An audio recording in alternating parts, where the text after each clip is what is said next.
নমস্কার বন্ধুরা, চলে এসেছি হালিশহর বলাকা। হালিশহর বলাকা শিশু মহল খাসবাটিতে। যারা যারা বেসিক্যালি তোমরা দীঘার জগন্নাথ মন্দির দেখোনি, তাদের জন্য বলছি একটা উপহার বলাকা দিয়েছে। সেটা হচ্ছে এইখানে আমাদের এই হালিশহরে দীঘার জগন্নাথের মন্দির, জগন্নাথ দেবের মন্দির বেসিক্যালি সেটা তৈরি করে দিয়েছে এখানে। তোমাদের দেখাচ্ছি, খুব সুন্দর বানিয়েছে এই মন্দিরটা, খুবই সুন্দর।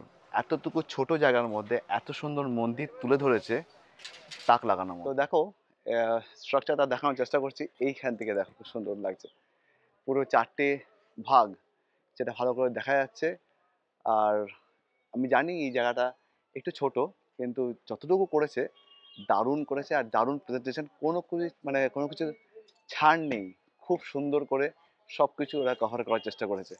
পুরো আসল যে জগন্নাথ মন্দির যেটা দীঘাতে আছে সেটার আদলে কিন্তু এটা প্রেজেন্ট করা হয়েছে, আর খুব সুন্দর লাগছে। চলো একবার নিচে গিয়ে দেখাচ্ছি যে ভেতরে কেমন করেছে। ভেতরে যে অন্দর যে মানে আমাদের হলসগুলো যেগুলো বানিয়েছে কেমন করেছে, খুব সুন্দর করে প্রেজেন্ট করেছে। চলো দেখাচ্ছি। এবারে ভেতরে প্রবেশ করা যাক। এটা হচ্ছে হলটা, জাস্ট দেখো কি সুন্দর করেছে। পুরো জাস্ট হোয়াইটনেস আর রিয়েলিটি যাকে বলে, পুরো রিয়েল লাগছে। কিন্তু লাইট ফাইট যখন জ্বলবে সেটা কিন্তু খুব সুন্দর লাগবে। পুরোটাই ফাইবারের কাজ আর প্লাইউডের কাজ, অসাধারণ করেছে। এই একটা হল, এটা হচ্ছে ভোগ মণ্ডপ, একে বলে ভোগ মণ্ডপের হলটা। আর এটা হচ্ছে নাট মন্দির, এটাও কিন্তু খুব সুন্দর করেছে। চারিদিকে এখনো কাজ চলছে, এখনো কাজ চলছে। আজকে আমাদের বেসিক্যালি আজকে হচ্ছে মহালয়ার আগের দিন। এখনো কাজ কিন্তু জোর কদমে কাজ চলছে। সব কিছু রং টং করছে, পুরো কালার করা হচ্ছে। এখনো কাজ বলতে গেলে আরো 30% বাকি আছে। দেখো এইখানে উপরটা দেখো, উপরে ঝাড়বাতি বসবে তো পুরোটা? হ্যাঁ বসবে, তাই তো?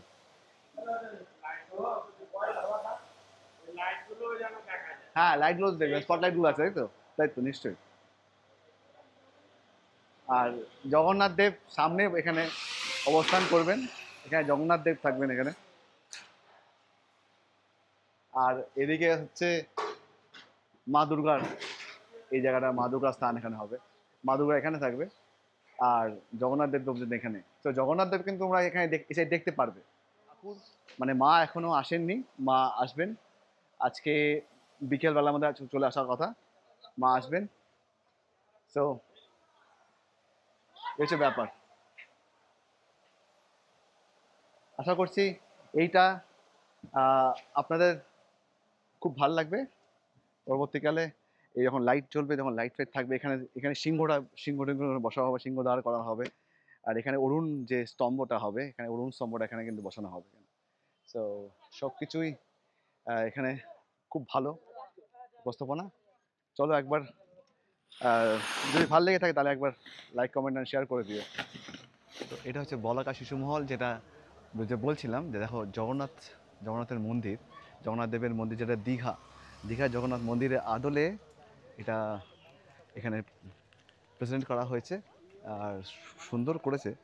চারটে যে পার্ট, সেই চারটে পার্টই কিন্তু এখানে তুলে ধরা হয়েছে। খুব সুন্দর করে এটাকে মানে প্রেজেন্ট যাকে বলে করা হয়েছে।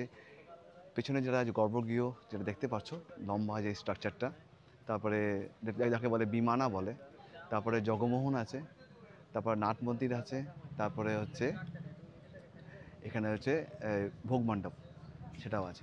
সব কিছু কিন্তু এখানে খুব সুন্দর করে তুলে ধরা হয়েছে। আমি একবার চেষ্টা করছি সাইড দিয়ে স্ট্রাকচারটাকে দেখানো কেমন হয়েছে। এই স্ট্রাকচারটা, এই দেখো দেখো এই জায়গাটা কতটা দেখা যাচ্ছে। হ্যাঁ দেখছি,